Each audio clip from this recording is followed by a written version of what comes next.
Chapter 3. Learning. We were free of the stink of the city, the blood of the arenas, the rotting fish near the docks, even the smell of the piss-pots eventually faded. When I first saw where Marcus was taking me, old images of the farm crept back into my memory. The villa that stood on the hill overlooking the fields was bigger than any farmer's house, though, and there were many more servants. Marcus didn't take me to that house, but to a smaller dwelling on the edge of the woodlands that bordered the property. It was an old tenant farmer's hut, but the reaction of the workers we passed told me he wasn't one of them. Marcus was no farmer, but rather a wolf without a pack. Why the great man in the house on the hill chose to allow him to remain there was beyond me, for strength is ever met with strength. Perhaps the elfer in the big house felt he was too weak to run my master off, or maybe he saw Marcus as beneath his concern. The truth of the matter was beyond me, but instinct told me the soldier walking beside me was as alone in the world as I, or nearly, as I was soon to discover. An older woman opened the door to the hut as we approached. A smile flickered on Marcus's face, and was answered by a grin from the woman. "Gracia," he called, and raised his hand in greeting. "What's this?" she called. "I thought I would have the place to myself for a while more." "Managed to get leave," Marcus said. "Hopefully you aren't too disappointed." His smile broadened. "Hopefully you didn't pay too much to get it," Gracia replied. Marcus shrugged. "Having friends in high places kept it from bankrupting me." Gracia blew out her cheeks. "That will probably cost you something in time," she said, and frowned slightly. "At any rate, welcome back. I've kept things just as you ordered." "Since how I ordered is how you taught me to do things, I imagine so," Marcus said. Gracia crossed the muddy yard to get a better look at us. "The horse can go in the stable, but I've no idea where you expect to keep that," she said, pointing to me. "It's not coming in my kitchen."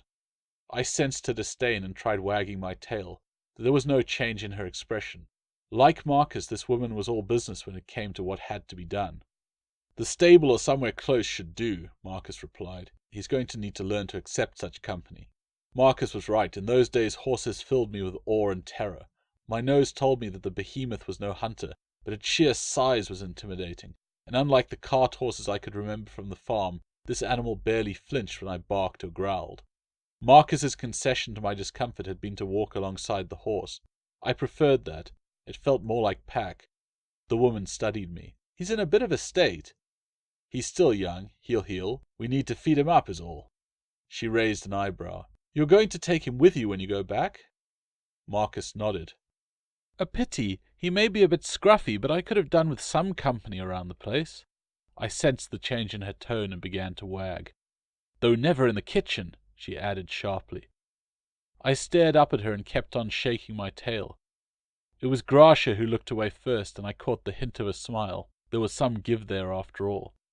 Gracia turned her attention back to Marcus. "Not likely to get yourself stationed near home, are you?" I could see the hope in her face as she said that. It had been a long walk, and since we seemed to have stopped for a while, I lay down in the lukewarm mud of the yard. I saw a flash of displeasure on Gracia's face, but she didn't say anything. She was too intent on my master's answer. A fly buzzed past my head. I watched it flitting back and forth. Beyond that droning I could detect the myriad sounds of the forest and smell herbs tinged with the smoke of the kitchen fire. It was the first time since I left the farm that I felt something approaching contentment. I let my head fall between my front legs and their voices washed over me. "I decided it was best to secure something further afield," Marcus was saying. "Once my leave is over I'll be shipping out. There's already trouble brewing in the north.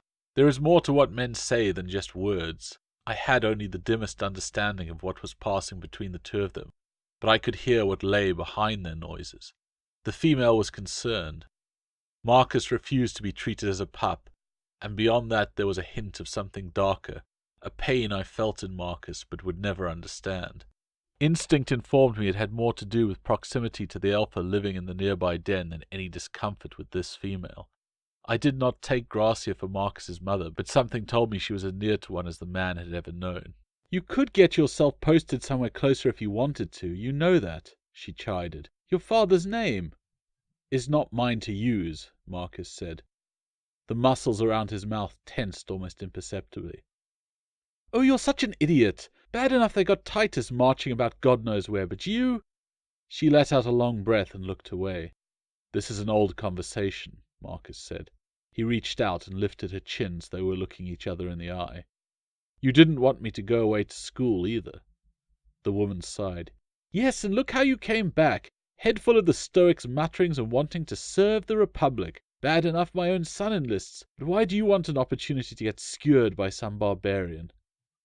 What should I have done? Marcus asked softly. Stayed here as a gamekeeper to a father who does his best not to notice me. Good enough for my husband, she snapped. Then more softly, forgive me, I've stayed alone too long. I've forgotten how servants should speak. My father's servant, not mine, Marcus said firmly. Let us not ruin a joyous homecoming with a stale debate, eh? He put an arm over the older woman's shoulder and began to lead us all towards the small stables. I tugged resentfully at the rope about my neck, but it was tied to the horse's saddle and I was easily dragged off through the mud. Have you had any word from Titus? Marcus asked when we reached our destination. Precious little, she said. They've got him tramping around Africa or some such. Wherever it is, it's hot, or at least that's what his message said. He heard, Marcus asked softly. He heard when his father died, yes, but I had to see Navius into the afterlife alone. I'm sorry I couldn't. Marcus started. He looked away and set to removing the horse's saddle and brushing her down. He looped my own tether around a beam at the entrance to the stable. Not your place to come running back, but thank you for your concern. Now let's get you inside and fed, Gracia said. I started to follow them, but the rope brought me up short. Your hound thought I meant him, it seems, Gracia said, laughing at me. He'll learn his place soon enough, Marcus replied. Be grateful for it. She studied me, and I did my best not to wither before her scrutiny. I even took a tentative step towards her, which prompted a smile. That's something, at least, she said. When I first saw him, I thought he might be too beaten down to be any good. Shows there's still some dog in there. She gave Marcus a friendly swat. Not unlike the miserable little boy they put in my care not so long ago, eh? Marcus grinned. There's nothing wrong with Ferox that a few meals won't put right. Gracia reached out to me. I saw Marcus watching me, ready to jump in if I should go for her. My first instinct was to do just that. She was too close, leaning too far over me.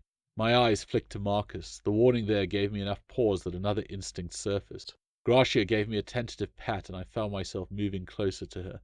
I couldn't properly fathom why her touch mattered so much. All I knew was it was as if I had come across a spring after many days in the desert. I leaned closer, and she pounded my side with an open hand. I was still tender, but the joy of being petted outweighed any twinges I felt. Okay, you lummox, she laughed. Get off me, or there'll be no supper for anyone. I leant my weight against her thighs, demanding more. Careful you don't spoil him, Marcus said. Oh, I intend to spoil both of you while you are here. She stopped patting and pushed me away. Only one of you gets to eat in my kitchen, though. I gave a low grumble and pleaded with my eyes. Gracia gave the top of my head a rub. The pain of tender scars warred with the pleasure of the caress. It seems your Ferox thinks he should be the lucky one, she observed. Before I knew exactly what was happening, my tongue flicked out and I was licking the palm of her hand. Gracia giggled. I could tell that Marcus had relaxed, but there was mock outrage in his voice as he said, He certainly knows how to butter up his hostess, doesn't he? I begin to wonder who the master of this house is. This house, Gracia replied coldly, has a mistress. I suppose it does at that, Marcus chuckled. Good boy, he murmured to me, and the words were sweet as honey. The approval combined with the sensation of a gentle hand was almost too much for me, and I found my tail whirring with no chance of stopping. Marcus returned his attention to Gracia. So, mistress of the house, what will it be? Who will you choose to enter your kitchen? Gracia made a show of her indecision, so Marcus quickly added, It may be your kitchen, but he is my dog, and he needs to learn his place. I eat first. Marcus put a hand on his hip and wagged a mocking finger at me. I sensed his playfulness and let out a huge bark at him. Gracia laughed. Perhaps a little bit too much dog left in this one. She backed away, shaking drool from her hand. We'll make something of him yet, Marcus said. He gathered up my rope and walked me over to the stables. Once he had me settled, he followed Gracia into the house. An age seemed to pass as I waited outside the stables. At first I was overjoyed to breathe in the familiar sense of a farm, rather than the carrion smells of the fighting pit. But slowly my perception began to change. The stink of the horse and the noises of the hens started to grate, and soon the rope about my neck felt as oppressive as any metal collar. I roamed to the edge of the tether and worked circles into the mud, trying to find a way to extricate myself. More than once I found myself looking up at the placid horse. Something about the complacent beast roused my ire, but I did little more than huff my displeasure. I sensed it would not be smart to cause a disturbance. One of the legacies of the fighting pits was that I understood the futility of screaming. I began to gnaw at the rope that held me. It was strong and fibrous, but no match for determined teeth. When I had torn through the last strand of hemp, my first impulse was to bolt for the trees. But as I stared down at the severed rope, another feeling stirred in me. I had no idea where I wanted to escape to.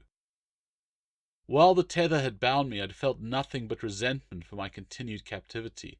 Now that I was free, I found I had lost the impetus that had caused me to chew through my bindings in the first place. The horse still stank. The remnants of the rope about my neck still weighed heavy, but there was also a promise of something deeper if I stayed. I glanced at the trees to my right. Perhaps the tiny cage I had spent those hellish months in had too much of a hold on me. There was no exultation in the freedom I had won, but rather a growing dread at what might be in the shadow of those trees, at the sheer expanse of the world around me. The glance I had exchanged with Marcus in the fighting pit had prompted a hunger for something I could still only vaguely recognize. It was not the feeling of subordination I had felt with the boy on the farm, or the iron stricture of ownership that I had felt from Appius. I did not have a proper concept of pack then. I had known too much pain and had little reason to trust. I simply felt that if I left then I would lose something. Even so, I took those first few steps away from the barn. The contradictions warred in my gut. The unnamed instinct nagged at me, but in the end it was weariness that made me turn around. My side still ached, my ear throbbed, and I already felt I had walked too far. With the whole world open to me, I chose to walk to the back of the barn and collapse in the shade. Sleep followed hard on resignation, and it seemed only an instant before I heard Marcus coming from the house. "The first lesson is patience," Marcus said loudly. He crossed the yard and stood over me. The aroma of meat coming from the bowl in his hand brought my head up almost against my will. I felt saliva building at the prospect. Marcus laughed. "Nothing like the hunger after a day's march, eh?" I couldn't look away from the bowl. "Here you go, then." He put the bowl on the ground, and I needed no prompting. I suffered him to touch my flank as I wolfed down the meat. "Good boy," he chuckled. His hand ran up to the loop of rope that still hung round my neck. He lifted the severed leash and rubbed his thumb against the ragged fibres. "Better than I thought," he murmured to himself. He slipped the rope from my neck. "A life freely chosen, then, Ferox." He patted my side. "Though you may live to regret it, boy. There are dark woods beyond the Rhine, and I have a feeling that's where I'm heading." I paid his warning no mind. I had no concern for anything beyond the warm gravy slapped over older meat. There were more meals like that. I don't recall much of Gracia. Perhaps she found me too fierce, or, as I sometimes sensed, perhaps her interactions with Marcus were too bittersweet. It was clear she cared for him, but that only made the inevitability of Marcus's leaving harder on her. She was a servant only in name, but that was enough to separate the two. Marcus's disdain for the softer emotions also regularly infuriated her, which was all to the good, since it often prompted her to throw me treats when Marcus wasn't looking, and to make much of me when he was. Not that she ever stopped being wary of me, for as I say, she didn't entirely trust me, and I was never allowed in her house, a small concern when set against the excellence of her cooking. Marcus and I spent days in the sun running to build the stamina that had suffered in Appius's cages, and evenings slinking through the shadows in the woods beside the cottage. It is hard now to separate one afternoon or sunrise from the other. If my days with Appius are hidden in shadow, then the weeks spent extricating me from that gloom are a brilliant blur. I learned to trust again, and I learned pack. Marcus taught me how to hunt with him, and 100 subtle commands. I mastered most of them. I was still a young dog, though perhaps not as malleable as a pup. I would always keep the scars I had earned in the pit, but those lessons were not disadvantageous to a fighting dog. Marcus was quick to make the most of them. Our time was short, but it was well spent, and when Marcus's furlough was over, I was just about ready to go with him.